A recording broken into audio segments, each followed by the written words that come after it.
Hazrat Ibn Umar radiyallahu anhu reports, Hazrat Umar radiyallahu anhu in the times of Allah's Apostle sallallahu alaihi wasallam gave a piece of land called Thamagh as charity, and it had date palms.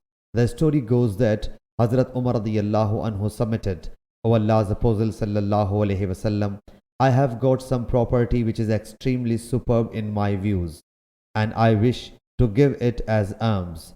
The Prophet sallallahu alaihi wasallam said, give the actual land as an alms, so that it may neither be sold nor gifted nor inherited, however endow its fruit in the way of Allah Jalla Jalaluhu.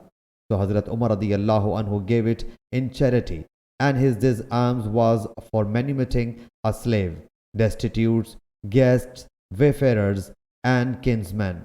There is no sin for a trustee if he consumes it with equity or give it to his any friend to eat, provided he must not have an intention to amass property.